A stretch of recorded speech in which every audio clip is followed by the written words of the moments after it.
We've got to stop buying things to throw that to try to fix a problem, right? Instead of fixing the real problem. If you would be so kind, share, in your opinion, how do we fix the real problem? I think that there has to be the levels of the people who's the one who's first of all agreeing that we have a problem. How did we define together that we have a problem in your department or in the store in general, right? And then who's the filter? So if I'm the check signer and I'm the contract signer, a lot of times people then assume that I'm the decision maker. In a proper environment, I'm the contract signer, but I'm not the decision maker on this because I need your decision that this not only is a problem, we've agreed this is a problem. And that should take longer than then saying, this is a solution, this is how it will help me, what question does it answer? You know, it leads me to this conclusion. I think you're going to agree with it. But we as vendors have culpability.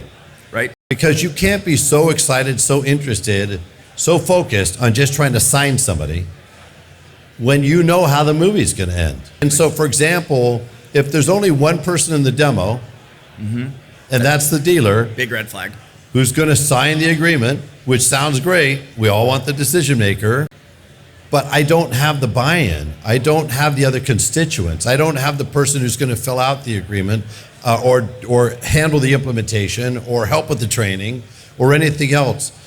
Do you agree with that? Is that a big problem when you just see a dealer or decision maker on that Zoom call or by themselves, right? Without red flag. As a general manager, if you're going to tell me something that's going to help my service department, I'll say okay, but here's my service manager, here's my shop foreman, and here's my BDC manager, right? You talk to them, they see it. If they like it enough, then they'll come to me and tell me about why they need it, rather than me telling them that. So perhaps just an easy pivot is we go from that model to going to a model to where you become the person who authorizes it. Authorizer, right. But everybody else who's a stakeholder needs to approve it. Exactly. And is that fair? Yeah, and as a vendor, wouldn't you appreciate having the internal momentum built up in the store already?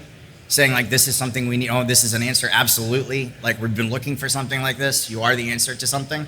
Because another thing that I love, and I think you embody this a lot, when there's vendors that simply say, you're not ready yet. As an operator, actually, that made me fall in love when they say, like, you're not ready for this yet. I've done that many, many times.